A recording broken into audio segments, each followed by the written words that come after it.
want to talk about interest rates because um, it was an interesting week with interest rates. We saw the biggest weekly move in interest rates in a long time. The thing that's funny about it, we were on with Chris Krupauer from Bay Equity, who's one of our lenders that local lender here that we work with that's excellent. And he watches that interest rate stuff like nobody else. What were some of your takeaways when he talked to our team here the other day, Jane? I think the biggest takeaway is that even at 3%, which is pretty amazing, we're still in absolutely epic low interest rates, and the affordability a factor. Well, it was funny. We were joking. They went from 2.75 to 3 for a lot of people. It's like, oh my gosh. Yeah. I think just that they went up was a little bit, nerve wracking because we watched gas prices go up and now interest rates are going up and wondering if it's an overall trend. We can't help but ask that. But yeah, interest rates. The one thing he said, and I think people need to think about that, is if they've gotten a pre-approval. That's right. Talk about that. Yeah, that if someone got pre-approved for a loan last week, that they need to check back in, because if they got pre-approved at the real top end of their ability to qualify, they may not qualify even with a 0.25% increase in the interest rate.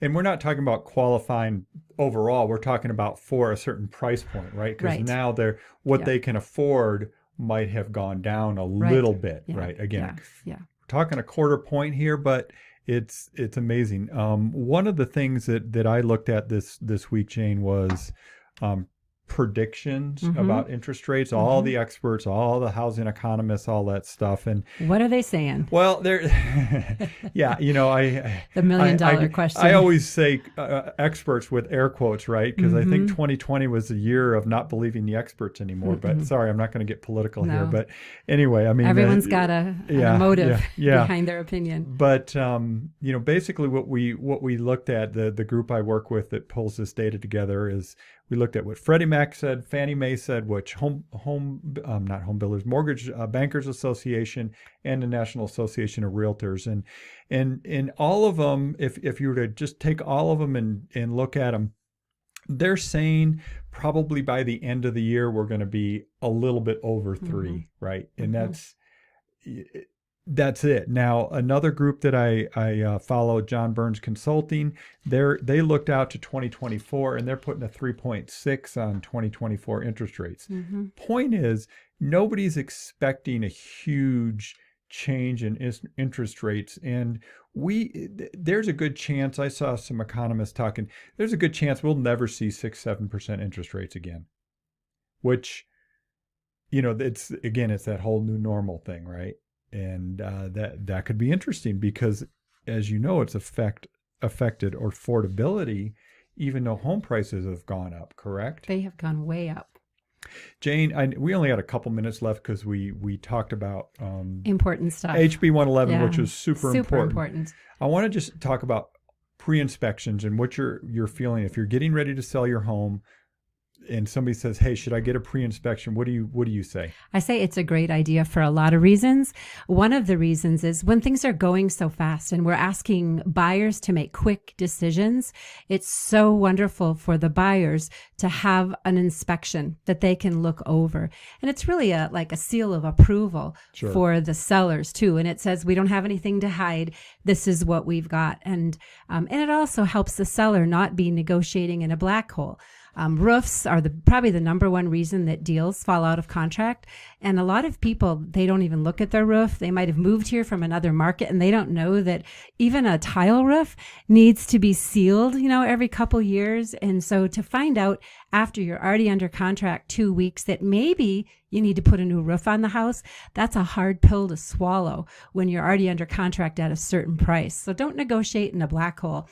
When you consider the value of your home versus a $350 inspection, it's well worth it. Yeah, no, 100%. And again, I think in this market, even more so, because you've got a great home. It looks good. It shows well. It markets well. We do great photography. We do all the stuff we do. We get it out there, and you've got 20 offers or 10 offers. Let's be a little more realistic. You want to, if you have that done, it just puts you in a much stronger position. It sure does. And one of the things that is common in such a fast market, I mean, buyers are making, again, such quick decisions. And there's this, the next morning they wake up and say, oh my gosh, did I do the right thing? Yeah, And so- they get in that, you get in that auction mindset, Totally. right? And then you have remorse. We have buyer's regret. And so if you find out that the roof is bad, you think, oh, it was a bad decision. It just confirms that you maybe decided too quickly. And so we do everything we can to minimize that fallout rate in how we market and how we accept offers. Yeah. The other thing is a little known thing that we do offer is, or at least have available for sellers, Right. is warranty. A warranty during the listing period. Do you want to speak to that? Yeah, absolutely. Yeah. It's something that maybe it's a tool that we're just starting to harness and use for our sellers. But anytime while they're listed, which isn't usually very long, with the average house selling across the board in less than 5 days. And then that warranty also covers the whole pending period. So if the dishwasher goes out, thank goodness they've got a small copay, and they can get a new dishwasher for $75, I believe. Yeah, is it's the $75. Again, it's one of those peace of mind things that's very little investment Yep. for a whole lot of peace of mind. Yeah, we need to do that for all our properties. Yeah.